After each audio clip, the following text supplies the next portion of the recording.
Before there were modern versions like the ESV, NIV, and NKJV, there was the King James Version. But before the King James Version, there was the Latin Vulgate. Before the Latin Vulgate was the Vetus Latina. But before the Vetus Latina was an even more ancient version of the Old Testament, the Septuagint. And the Septuagint was the original Bible that was given to the church from the apostles themselves. Now, there are a lot of people are having a newfound interest in the Septuagint, partially thanks to the discovery of the Dead Sea Scrolls, which prove that the Septuagint is not a translation of our Masoretic text, but a translation of a now lost ancient version of the Hebrew Bible. So it's very interesting for understanding the different versions of the Hebrew text that existed in the ancient world. It's also helpful for understanding the Old Testament Hebrew and how that was understood by Jews in the ancient world, and also for understanding the early church and the apostles themselves.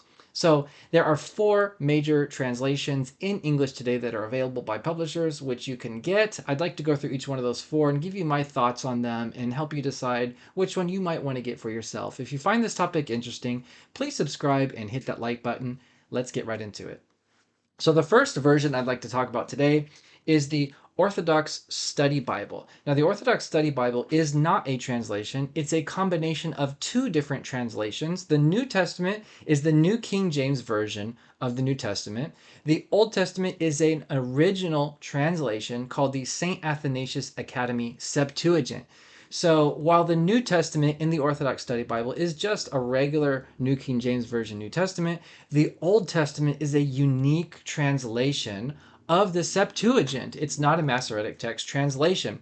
So the translators of the Orthodox Study Bible Old Testament, that's the St. Athanasius Academy Old Testament, started with the text of the New King James Old Testament and then adjusted it to the Septuagint. And the Septuagint version that they were adjusting it to is Ralph's Septuagint.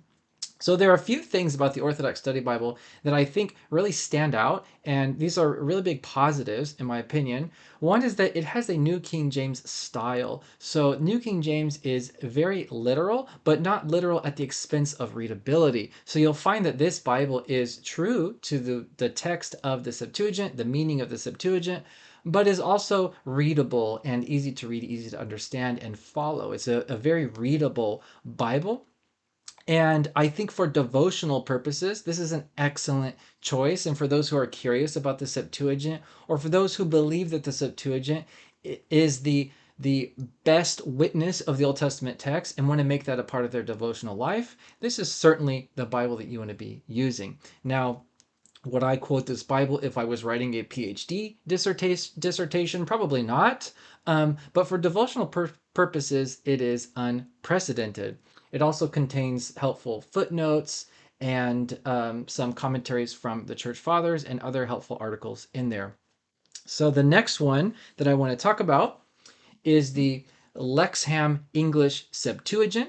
And this is a translation of Codex Vaticanus, which is one of the great unseals and witnesses of the Septuagint text. Now, what I love about this version is it's very true and pure to the Septuagint. Even the book order and the book names and the way that the books are arranged are following the Septuagint very closely. So this is what I would consider probably the purest translation of the Septuagint. So if you want to read the Septuagint, maybe you're curious about it, maybe you're using it for study or research, this might be a Bible that you want to pick up because, like I said, it's going to be very accurate to that Septuagint, very pure to it. There's no Masoretic influence in this translation.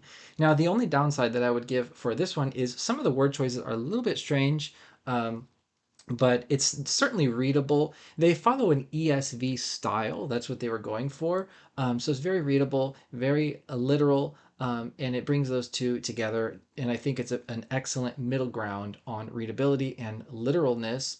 But it also is very true to the Septuagint. I think it would be excellent for both devotional reading and for research. The next version I'd like to talk about is the Netz Septuagint translation, a New English translation of the Septuagint. And this one is excellent for certain purposes. I probably wouldn't make this my daily reader because it's a very hyper literal translation. In fact, the names are all transliterated. So you're not going to be reading names like Moses and Isaiah. You're going to be reading names like Mose or Isaias or however they're translated in Greek. I don't even know, but they're going to follow the Greek very, very rigidly and trying to capture as much literalness as possible. It's not the most readable translation, but it is useful for certain things, especially if you're doing study or research projects. This would be an excellent version to quote from. It has a lot of interesting information about the manuscript witnesses. In fact, this is what I would consider its biggest strength is some versions of the Bible, like Daniel, have two transmission lines. So there's not just one version of Greek Daniel, there's multiple versions.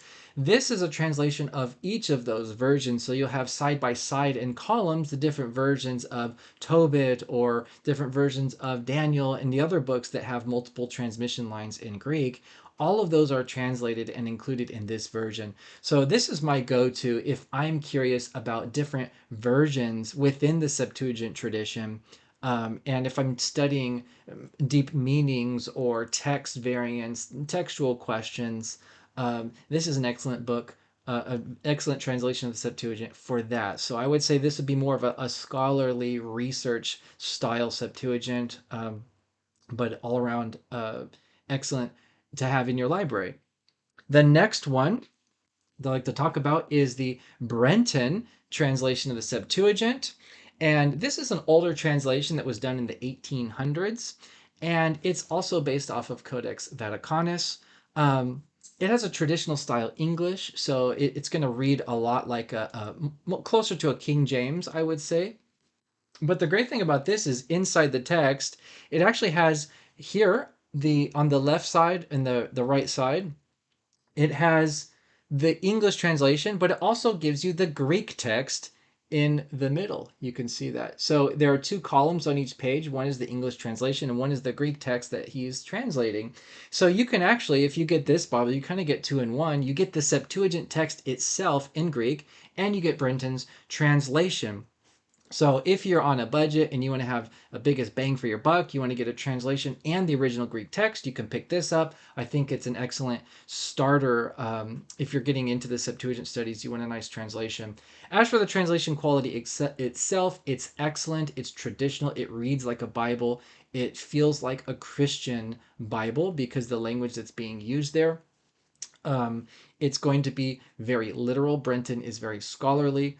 The only downside I would give on this one is that the order of the books, the arrangement of the books, is going to follow that Masoretic system. So he's really conforming the Septuagint structure to the Masoretic text. But as for the translation itself, it will be a translation of the Septuagint text. So another excellent option if you want to build up your collection of Septuagint translations.